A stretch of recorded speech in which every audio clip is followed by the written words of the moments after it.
Hello friends, good morning. Hello alkenes के सारे topic complete करने के बाद अब हमारे पास एक अगला टॉपिक आता है जिसे कहते हैं हेलो एरीन्स।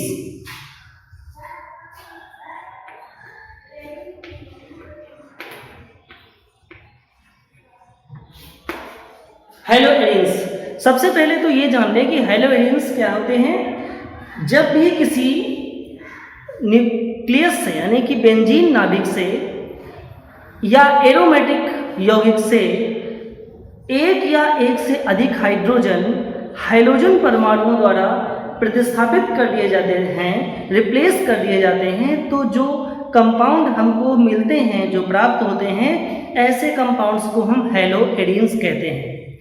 जैसे कि आप देख लें, यदि आप बेंजीन से एक हाइड्रोजन रिप्लेस करके वहाँ पे एक क्लोरीन एटम या ब्रोमीन एटम या आयोडीन एटम लगा दें तो वो हेलो एरीन्स कहलाएगा।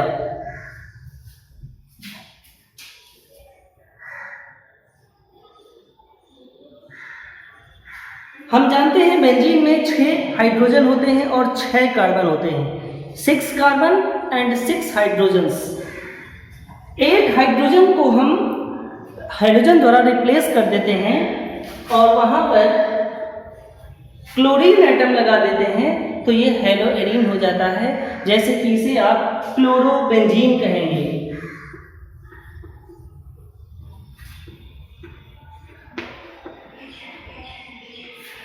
क्लोरोबेंजीन। अब हेलो एरीन कितने प्रकार के होते हैं? देखिए, 2 प्रकार के मुख्यतः हेलो एरीन्स होते हैं। एक तो वो जिनमें hydrogen atom direct benzene ring से अटैच होता है और दूसरे वो जिनमें हाइड्रोजन एटम रिंग से अटैच किसी भी चेन से जुड़ा हुआ होता है। जैसे कि आप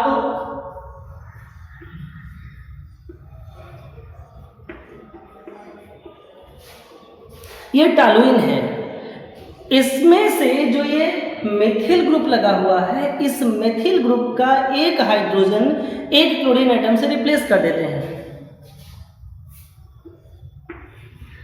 अब ये पार्ट क्या हो गया? ये भी हेलो एरीन है, लेकिन ये पार्श्व श्रृंखला प्रतिस्थापित हेलो एरीन है और ये नाभिक प्रतिस्थापित हेलो एरीन है। न्यूक्लियस सब्स्टिट्यूटेड हेलो एरीन और ये side chain substituted hello arene है। ठीक, तो इसके बाद अब हम आपको बताएंगे कि हेलो एरीन्स की हम कैसे प्रिपरेशन कर सकते हैं, कैसे उनको हम बना सकते हैं। देखिए, सबसे पहला तो हम बेंजीन से कैसे बनाते हैं। बेंजीन से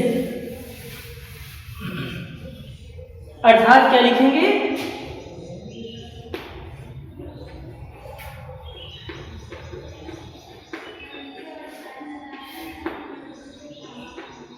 फ्रॉम बेंजीन।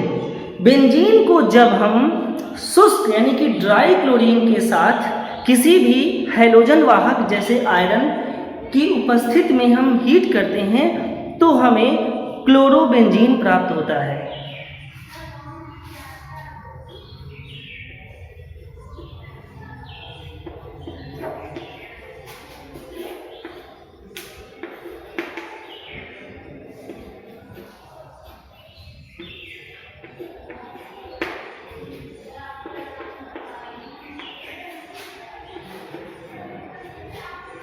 ये बेंजीन का हम शुष्क क्लोरीन के साथ, ड्राई क्लोरीन के साथ आयरन कैटलिस्ट की प्रेजेंस में जब हम हीट करते हैं तो हमें क्लोरोबेंजीन मिलता है, क्लोरोबेंजीन बनता है। एक मेथड तो ये हो गया क्लोरोबेंजीन बनाने का। एक दूसरा मेथड क्या है? क्लोरोबेंजोइक अम्ल से भी हम क्लोरोबेंजीन बना सकते हैं। किससे? क्लोरोबेंजोइक अम्ल से हम क्लोरोबेंजीन बना सकते हैं फ्रॉम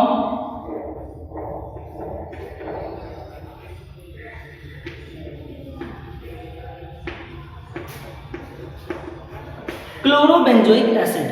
क्लोरोबेंजोइक एसिड से हम बेंजीन कैसे बनाते हैं?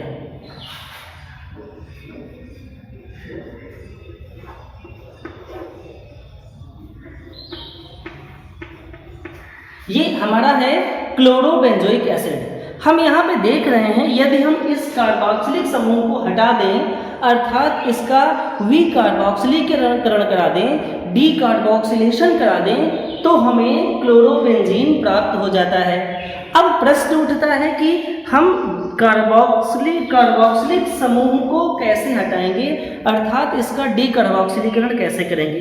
तो उसके लिए फर्स्ट ईयर में हम लोग पढ़ चुके हैं जब किसी भी बेंजोइक अम्ल का या हमें किसी भी कार्बोक्सिलिक समूह का डी कार्बोक्सिलेशन कराना होता है तो सबसे बेस्ट जो मेथड है वो है कि उसको हम सोडा लाइम के साथ हीट कर देते हैं। सोडा लाइम क्या होता है, ये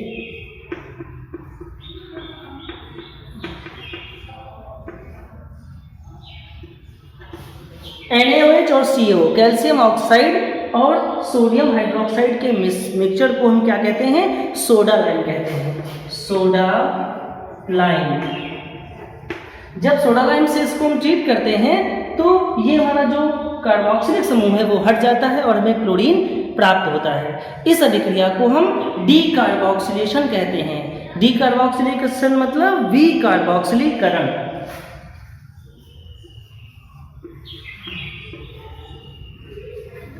क्योंकि सोडियम कार्बोनेट के रूप में ये कार्बन डाइऑक्साइड मुक्त हो जाती है, निकल जाती है। एक और में बनाने का मेथड है जिसे कहते हैं गटरमैन रिएक्शन। ये गटरमैन रिएक्शन क्या होता है, अगला रिएक्शन है किससे, गटरमैन से। तीसरा जो टॉपिक है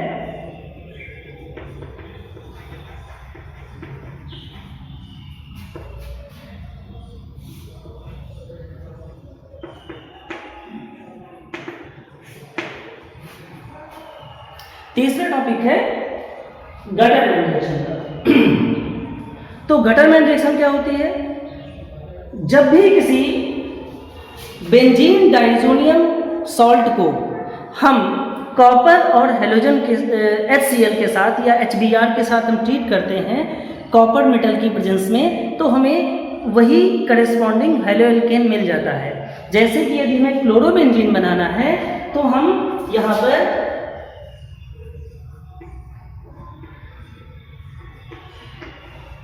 इसे कहते हैं benzene diazonium chloride. Benzene diazonium chloride, क्योंकि इस समूह को हम डाइएजो ग्रुप कहते हैं। यहाँ पे N double bond N। Benzene diazonium chloride को कॉपर की प्रेजेंस में HCl के साथ हम हीट कर देते हैं तो हमें क्लोरोबेंजीन मिलता है। देखिए कैसे, CuHCl हीट कर दिया तो हमें मिलता है क्लोरोबेंजीन प्लस N2 यहाँ पे रिलीज हो जाता है, नाइट्रोजन रिलीज हो गया, क्लोरीन बन गया, तो ये हमें क्लोरोबेंजीन यहाँ से मिल जाता है। इन सभी के नाम लिखने बहुत आवश्यक हैं। यहाँ पे इसको हम बेंजीन कहते हैं, ये क्लोरीन है और इसको हम कहेंगे क्लोरोबेंजीन। ऐसे ही नीचे क्लोरोबेंजोइक अम्ल, ये क्लोरोबेंजोइक अम्ल है। इस क्लोरोबेंजोइक अम्ल से हमने क्लोरोबेंजीन प्राप्त किया है। और तीसरा है गटरमैन रिएक्शन, जिसमें से कि बेंजीन डाइजोनियम क्लोराइड को हमने कॉपर मेटल की प्रेजेंस में HCl के साथ हीट किया है तो हमें क्लोरोबेंजीन मिलता है। एक और नेम रिएक्शन है, जैसे आपने गटरमैन रिएक्शन पढ़ा है, वैसे ही एक और रिएक्शन है जिसे कहते हैं सैंडमेयर रिएक्शन। अब ये सैंडमेयर रिएक्शन क्या होता है ये देखिए। तो सैंडमेयर अभिक्रिया में क्या होता है, सैंडमेयर अभिक्रिया में जब हम बेंजीन डाइएजोनियम क्लोराइड को क्यूप्रस क्लोराइड के साथ HCl की उपस्थिति में हम जब हीट करते हैं यानी गर्म करते हैं तो हमें क्लोरोबेंजीन प्राप्त होता है। लेकिन उससे पहले ये जान लें कि इस प्रोसेस में सैंडमेयर रिएक्शन में बाय सैंडमेयर रिएक्शन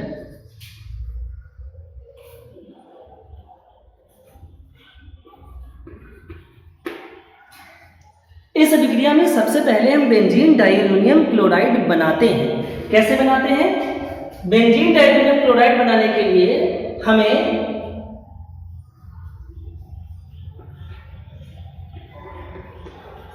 एनिलीन की अभिक्रिया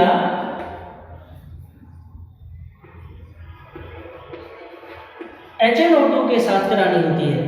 एनिलीन की अभिक्रिया हम किसके साथ? HNO2 और साथ में HCl इसके साथ कराते हैं 0 से 5 डिग्री सेल्सियस ताप पर, तो हमें बेंजीन डाइएज़ोनियम क्लोराइड प्राप्त होता है प्लस ये बेंजीन डाइएज़ोनियम क्लोराइड हम यहाँ पर क्या करते हैं? प्रिपेयर करते हैं। अब यहाँ पर भी एक जानने वाली बात यह है कि ये जो नाइट्रस अम्ल हम यूज करते हैं ये भी हम तुरंत बनाते हैं। कैसे बनाते हैं? इसको हम NaNO2 सोडियम नाइट्राइड और HCl की क्रिया से बनाते हैं HNO2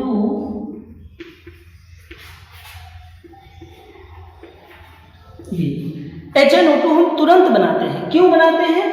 क्योंकि अगर HNO2 हम रखा हुआ इस्तेमाल करेंगे तो नाइट्रस अम्ल की खास बात होती है कि ये वायु के संपर्क में आने पर नाइट्रिक अम्ल में कन्वर्ट हो जाता है, अर्थात ये HNO2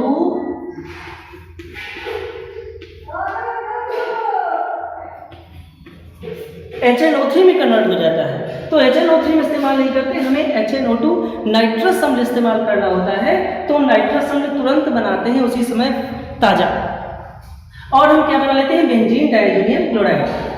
अब बेंजीन डाइएज़ोनियम ये 0 से 5 डिग्री सेल्सियस ताप पर रिएक्शन होती है, ये याद रखेंगे। बेंजीन डाइएज़ोनियम क्लोराइड को हम क्या करते हैं? इसको हम क्यूप्रस क्लोराइड और HCl के साथ की उपस्थिति में हम गर्म करते हैं, तो हमें क्लोरोबेंजीन प्राप्त होता है। ये बेंजीन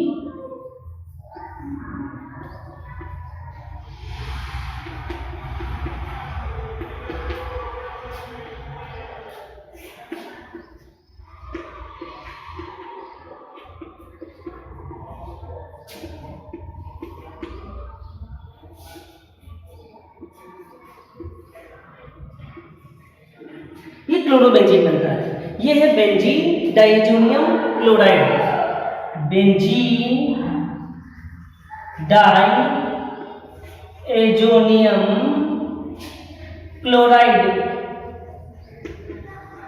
और इसको हम क्यूप्रस क्लोराइड एवं HCl की उपस्थिति में जब हम गर्म करते हैं तो हमें क्लोरोबेंजीन प्राप्त होता है, क्लोरोबेंजीन। ये है सेंडमेयर अभिक्रिया। तो सेंडमेयर अभिक्रिया क्या होती है? एक बार फिर सुने, क्योंकि बहुत इंपॉर्टेंट रिएक्शन है सेंडमेयर रिएक्शन। जब हम बेंजीन डाइएज़ोनियम क्लोराइड को क्यूप्रस क्लोराइड एवं HCl की वाष्प के साथ हीट करते हैं तो हमें क्या मिलता है? क्लोरोबेंजीन प्राप्त होता है। अगला जो मेथड है वो भी नेम रिएक्शन से है, जिसे कहते हैं रासिक प्रोसेस, रासिक मेथड। रासिक मेथड ये क्या होता है?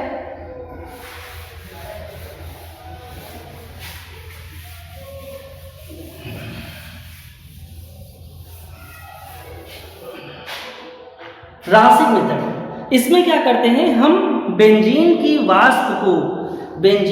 वाष्प को हाइड्रोजन क्लोराइड एवं वायु के मिश्रण के साथ कॉपर आयरन युग्म जो कि गर्म अवस्था में होता है उसके ऊपर से हम पास कर देते हैं, तो हमें क्या मिलता है? हमें क्लोरोबेंजीन मिलता है।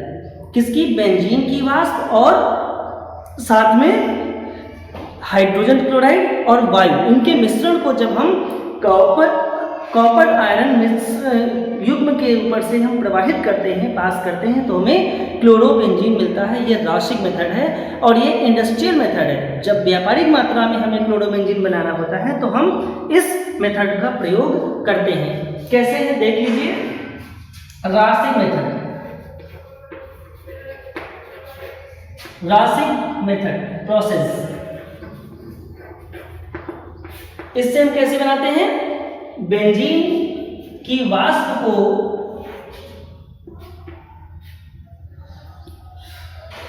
HCl और वायु O2 के साथ जब हम गर्म करते हैं, हीट करते हैं, तो हमें क्या मिलता है?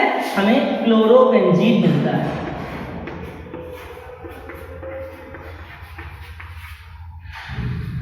ठीक है, तो हमें क्या मिलता है? क्लोरोबेंजीन मिलता है यहां से। ये है रासायनिक मेथड। ये क्लोरोबेंजीन बनाने की औद्योगिक विधि होती है, इंडस्ट्रियल प्रोसेस होता है।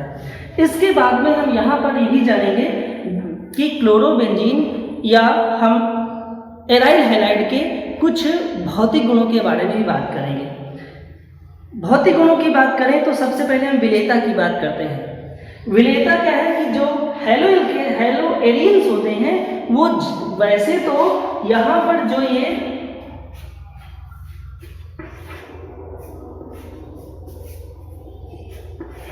ये कार्बन है, ये कार्बन और ये क्लोरीन, ये बंध क्या होता है? थोड़ा पोलर होता है। ये बॉन्ड पोलर होने के बावजूद ये जल में विलेय नहीं होते, अर्थात जल में अविलेय होते हैं हेलो एरियंस। क्यों? क्योंकि ये जल के साथ मिलकर के हाइड्रोजन बंध नहीं बनाते हैं, इसीलिए इनकी विलेयता जल में नहीं होती है, अर्थात ये जल में नहीं घुलते हैं। एवं कार्बनिक विलायकों जैसे कि ईथर में, बेंजीन में, कार्बन टेट्राक्लोराइड में, इनमें ये विलेय होते हैं। ठीक, अब इनके घनत्व की बात किया जाए तो इनका घनत्व जल से अधिक होता है। इनका घनत्व जल से क्या होता है? अधिक होता है। यदि गलनांक और क्वथनांक की बात की जाए तो गलनांक और क्वथनांक में जो आयोडोबेंजीन का गलनांक और क्वथनांक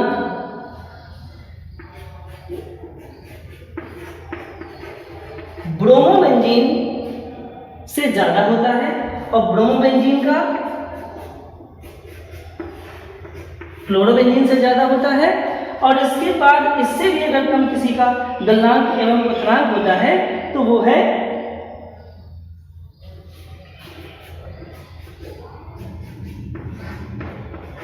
फ्लोरोबेंजीन का।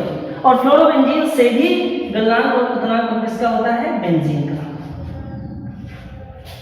कहने का मतलब आयोडोबेंजीन का गलनांक और क्वथनांक ब्रोमोबेंजीन से अधिक होता है, ब्रोमोबेंजीन का इससे अधिक। ये क्रम है, ये सीक्वेंस है, घटता हुआ क्रम है गलनांक और क्वथनांक का। बेंजीन तक हम पहुंचते हैं, बेंजीन का सबसे कम होता है। ठीक, तो ये 2-4 बातें याद रखेंगे। इसके बाद के वीडियो में हम लोग बात करेंगे इसके रासायनिक गुणों की, क्लोरोबेंजीन के रासायनिक गुणों की बात करेंगे। ठीक है, और हाँ, एक बात यहाँ पे और ध्यान दे लें कि मान लेते हैं यहाँ पर बेंजीन रिंग वही है।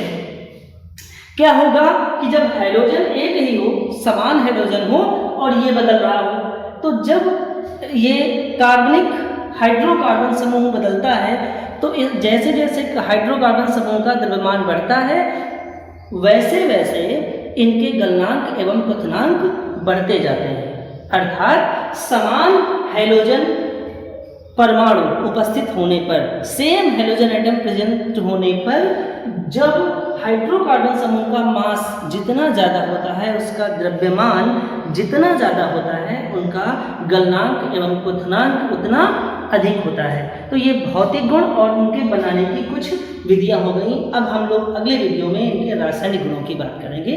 धन्यवाद। If you like this video, please click subscribe to watch more such videos. Thanks for watching.